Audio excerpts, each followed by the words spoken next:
Welcome everyone. Let's begin our lesson for today by going over the learning goals and success criteria. First, what are we learning? Learning how to select the most efficient method of finding a solution to a system of linear equations, how to find the slope and y-intercept of a function from an equation, how to graph linear functions using slope and y-intercept, how to graph multiple linear functions on the same plane and find the point of intersection, how to solve systems of equations algebraically using the elimination method, and how to solve systems of equations algebraically using the substitution method. How are we learning it? Through the choosing the right method notes and the choosing the right method assignment. When can we use this information? To determine the best way to complete a task when there are multiple ways to complete the task, such as putting up a new fence in the backyard. How do you know you learned it? By getting a score of 4 on the choosing the right method assignment. Now let's take a look at our agenda for today. We will begin by going over the learning goals and success criteria. While we do that, you'll fill out your Get It Started. After that, we'll go over the choosing the right method notes, and then I'll give you time to complete the choosing the right method assignment. At the end of class, we'll go back over our learning goals and success criteria while you fill out your before you go. Your only homework for tonight is to continue working on the Systems of Linear Equations study guide and any incomplete assignments that you may have. Let's take a look now at the choosing the right method notes. The notes begin with the learning goals and success criteria. Now, how do we determine the correct method? So, first of all, we need to discuss what methods we have to solve systems of equations. So the first one is graphing. Now, graphing works best if the functions are already in slope-intercept form. We don't like putting things into slope-intercept form. So if they're not in slope-intercept form, then let's use a different technique. But if they are in slope-intercept form, graphing is a great way to go. So this is usually best when both functions are already in slope-intercept form. And that looks like y equals mx plus b. Substitution is our second method. Substitution usually works best if one of the variables is already isolated. So we have y equals something or x equals something. So if one of those is isolated already, then we can just take that value and just plug it in. So substitution usually works best if one of the variables is already isolated. For instance, x equals my plus b. And lastly, we have elimination. Elimination usually works best if the equations are written in standard form, meaning the x and y's are on the same side. And that looks something like this. Mx plus ny is equal to b. So this is how we can determine which method is the best version of what we need to do. Now let's take a look at how we can graph systems of linear equations. So all this really means is we're going to graph both of these lines at the same time. So on the first one, we'll go ahead and graph this. So we're going to plot our y-intercept, which is -2. So we're going to go down 2 and plot our point. And the slope is 1/3. So we're going to go up 1 to the right 3, plot our point, and connect the dots. So just like we did earlier, that's the same thing we're going to do now. Now, we're just going to plot the second line on the same graph. So my y-intercept for this one is 3. So I'm going to go up 3 and plot my point. And my slope is -1/2. So I'm going to go down 1 to the right 2. Connect the dots. And notice now I have a point where they intersect, which is right there. That is considered the solution to the system of equations. Now let's talk about how we can solve these systems using substitution. So we have two equations here. Y equals 2x minus 3 and x plus y is equal to 6. So the first thing we're going to do is isolate one of the variables, which means we're going to get one of the variables by itself on one side of the equal sign. Well, the nice thing is we already have that right here. We have y isolated. So we know that y is the same thing as 2x minus 3. So what I'm going to do is I'm going to plug in the value on the other side for y into the other equation. So I have x plus y is equal to 6, but y is really equal to 2x minus 3. So I'm going to plug that in. So now it says x plus 2y minus 3 is equal to 6. Now I can solve for x. So I combine like terms. I get x plus 2x is 3x. So I have 3x minus 3 is equal to 6. Then I'm going to add 3 to both sides. And I get 3x is equal to 6 plus 3 is 9. Now I can divide both sides by 3 to get x by itself. And I get x equals 9 divided by 3 is 3. So there's my x. So that's the x coordinate of where they cross. Now I need to find the y coordinate. So I'm going to plug it into one of the equations. It doesn't matter which one. I'll use this one, x plus y equals 6. but x is really 3, so I'm going to plug in 3 for x and then solve for y. So I'm going to subtract 3 from both sides, and I get y is equal to 6 minus 3 is 3. So when x is 3, y is 3, and that's the solution for both of the equations. Now what happens if the variable is not already isolated? So that's our goal, is to get one of the variables isolated. Now if they're not isolated, we can go ahead and take one of the equations and move everything away from one of the variables, and that will isolate it. So in this case, I'm going to take the equation y minus 2x is equal to negative 3, and I'm going to isolate y. So in order to do that, I'm going to add 2x to both sides, and I end up with y equals 2x minus 3. Now it's isolated. Now I can go ahead and plug it into the other equation. So I have x plus y equals 6, but y is really equal to 2x minus 3, so I'm going to plug that in for y.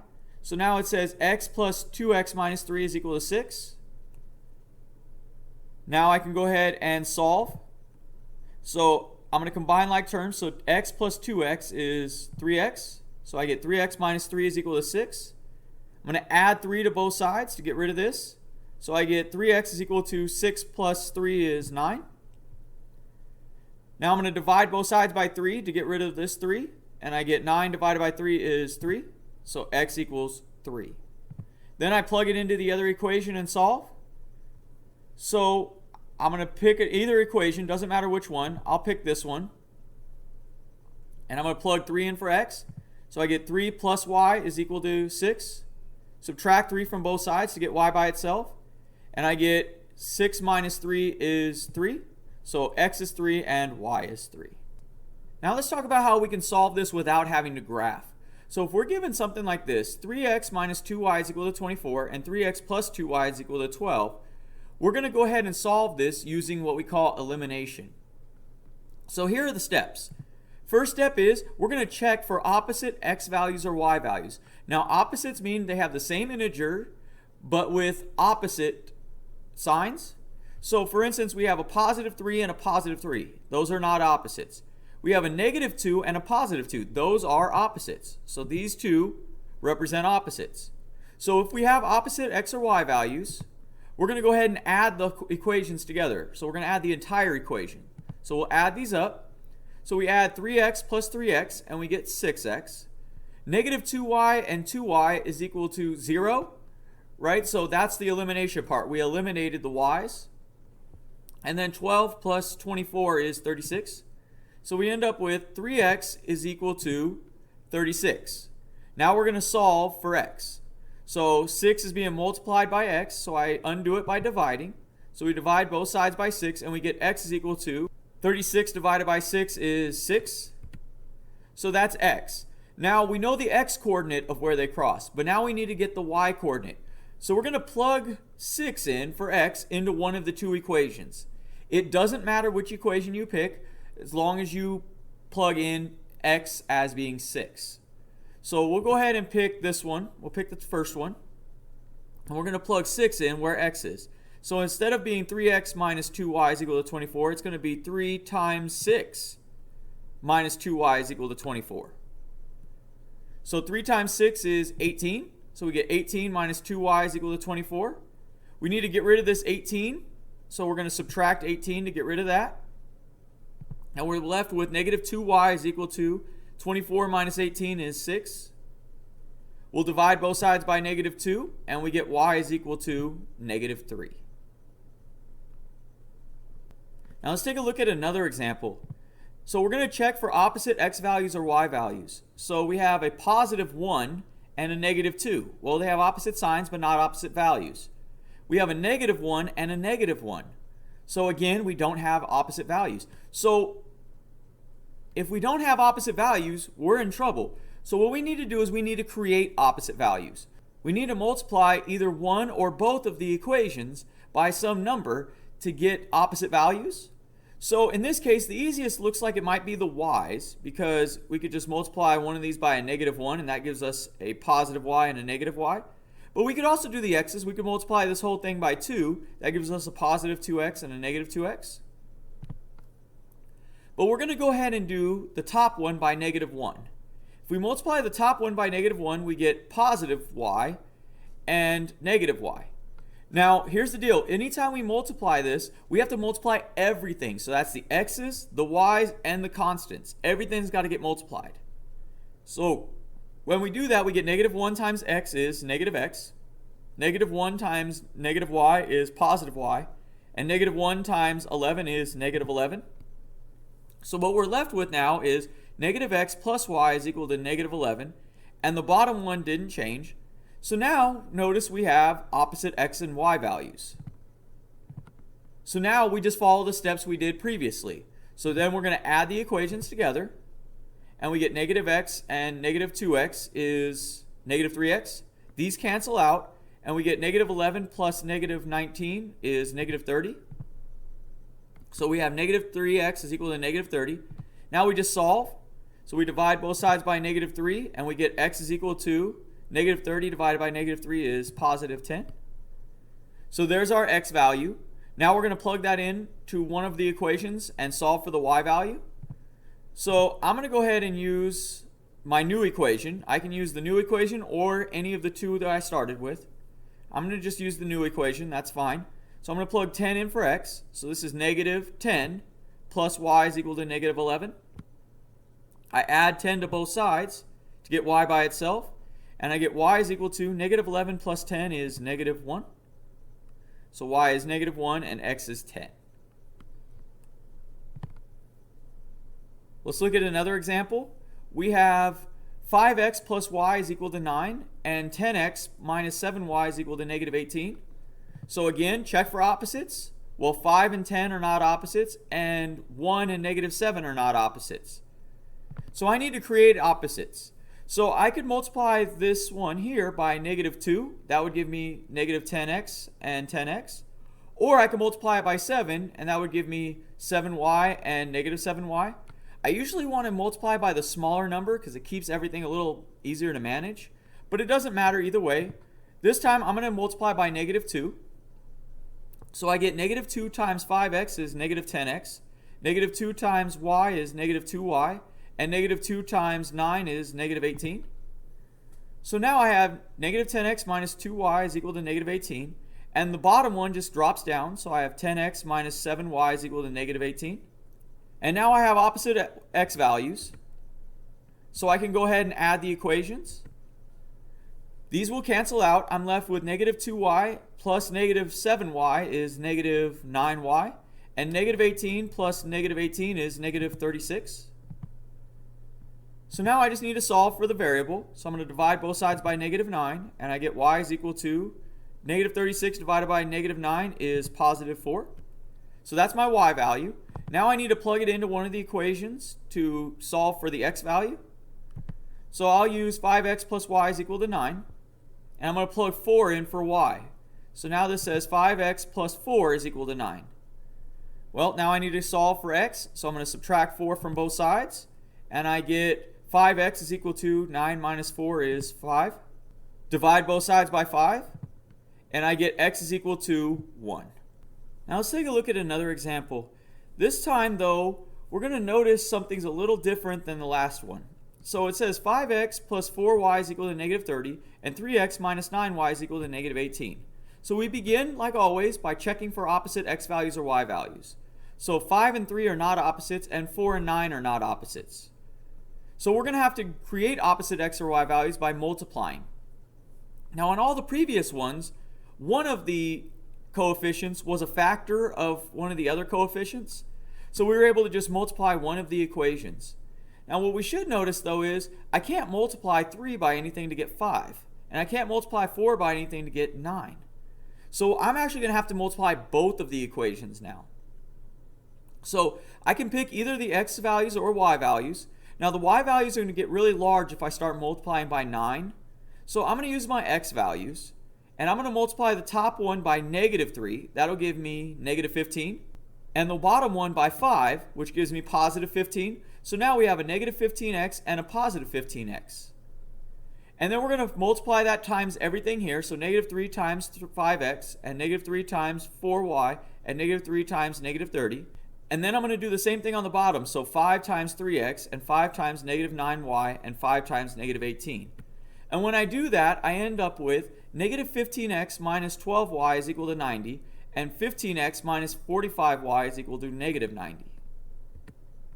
Now notice I have opposites, so now I can go ahead and add the equations. My x's will drop out. I end up with negative 12y plus negative 45y is negative 57y. And then I have 90 and negative 90, which is 0. So I'm left with negative 57y is equal to 0. I divide both sides by negative 57 to solve for the variable, and I get y is equal to 0. Now I'm just going to plug that back into one of the equations and solve for x. So it doesn't matter, I can use any of the 4 equations now that I created. So I'm just going to use this one. So I have 3x minus 9y is equal to negative 18, but y is equal to 0. So I plug that in. Now I have 3x minus 9 times 0, which is just 0, is equal to negative 18. So this just drops out. I'm left with 3x is equal to negative 18. Divide both sides by 3, and I get x is equal to negative 18 divided by 3 is negative 6. Let's look at another example. We have 3x minus 2y is equal to 2, and 5x minus 5y is equal to 10. So again, I'm going to check for opposite x or y values. 3 and 5 are not opposites, and negative 2 and negative 5 are not opposites. So I need to create opposite values. Again, I can pick the x's or the y's, it doesn't matter. I'm going to go ahead and choose my x values. So I'm going to multiply this one by negative 5, and this one here by 3. So that gives me negative 15x and positive 15x. Now I can just go ahead and multiply. When I multiply this out, I end up with negative 15x plus 10y is equal to negative 10. And when I multiply this one out, I end up with 15x minus 15y is equal to 30. Now I have opposites, so I can just go ahead and add them. The x's cancel out, and I'm left with 10y plus negative 15y, which is negative 5y. And negative 10 plus 30 is 20. So I'm left with negative 5y is equal to 20. I'm going to solve, divide both sides by negative 5, and I get y is equal to 20 divided by negative 5 is negative 4. Then I'm going to plug that into one of the equations and solve for x. So I'll pick 3x minus 2y is equal to 2. I'm going to plug negative 4 in for y. Then we'll combine these, so we have negative 2 times negative 4 is positive 8. So we get 3x plus 8 is equal to 2. Subtract 8 from both sides. And we're left with 3x is equal to 2 minus 8 is negative 6. Divide both sides by 3, and we get x is equal to negative 6 divided by 3 is negative 2. Now there's a video here that shows you how to check systems of linear equations in Desmos. So go ahead and watch that video. Let's talk now about how we can use Desmos to check our work when dealing with systems of linear equations. So first thing we're going to do is go to desmos.com, which is here, and we're going to click on Graphing Calculator. Now, this allows us to type in our equations over here. So let's go ahead and put in an equation. So let's say it's y equals 2x minus 4. So there's our first equation. Now we're going to type in our second equation. So we're going to go to the line below it, and let's say it's y equals negative 2x plus 4. So there's my two lines, and if I go to where the two lines intersect and click on it, I can see that it gives me the coordinates of exactly where the two lines intersect. They intersect at x equals 2 and y equals 0.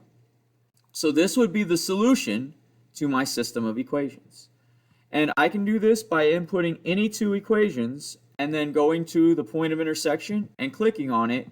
It will tell me what the coordinate of that is, with the x coordinate first and the y coordinate second. So this is how you can check your work using Desmos when dealing with systems of linear equations. Let's take a look now at the choosing the right method assignment. Our assignment begins with the learning goals and success criteria.